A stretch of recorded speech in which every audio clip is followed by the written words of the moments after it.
Okay, so ready to dive in. Today we're looking at observation. Really, the power of it. Sounds intriguing. It is. We've got this excerpt, right, and it kind of flips the script on how we think about knowledge, about conversation. Yeah. Like usually the loudest person, they're the one with the most to say. But this excerpt, it says, maybe not. Maybe the quiet ones, the observers, they actually know the most. Huh.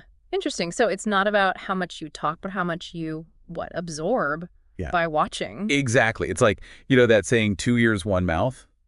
But this takes it even further. It's not just listening. It's watching, too. Noticing those little details, those things that go unsaid. Right, right. It's like gathering information, but without any filter, no bias, no interpretation, just raw data. Like a scientist. Yeah, exactly. A scientist, they don't jump right into an experiment, right? First, they observe, they watch carefully, they take notes, they look for patterns, and then, only then, do they start forming those hypotheses.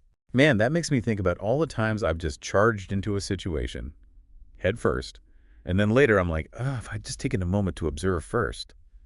Have you ever been there where watching, observing turned out way more valuable than just jumping in? Oh, tons of times, especially early on, Like when I was starting out as a researcher, I was so eager to contribute, I just blurred out my ideas, didn't even fully understand the problem yet. But then I started watching my colleagues, the more experienced ones, how they approach things, the questions they'd ask, even their body language.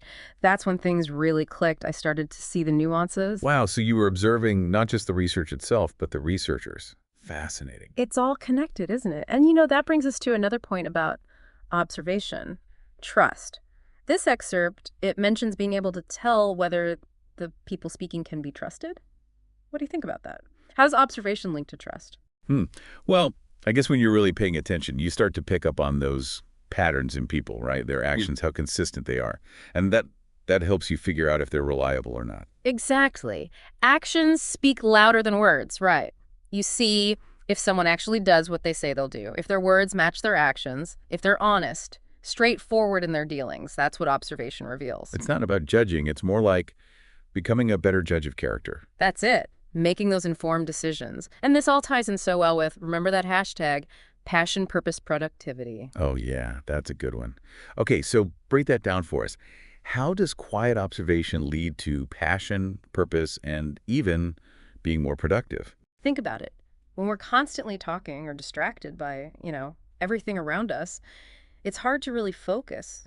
But quiet observation, it creates space to reflect, to understand things on a deeper level. We start seeing patterns in our work, our interests, even how we react to things. And that can lead to some amazing discoveries about ourselves, like what truly excites us, our passions, and how our skills, our interests connect to our purpose. So we observe the world outside, but also we turn that observation inward. Exactly. And once we know our passions, our purpose, we can approach everything we do with focus, with intention. We work smarter, not harder, because we're using those insights, those observations. This is awesome. We've gone from science to work to like our own inner world, Yeah. all through observation. And the best part, anyone can become a better observer. Just choose to pay attention, really see and hear what's happening around you and inside you. So wrapping up, I think the big takeaway is quiet observation, it's not passive at all. It's a powerful tool for everything. Learning, building trust, understanding ourselves, even getting more done. Absolutely. And for all our listeners out there, I challenge you, try it. Set aside some time each day just to observe. Watch the people around you. See those little details in your surroundings. Pay attention to your thoughts and feelings. No judgment, just observation. See what you discover. Amazing. Thanks for the deep dive. My pleasure. Until next time. See you then.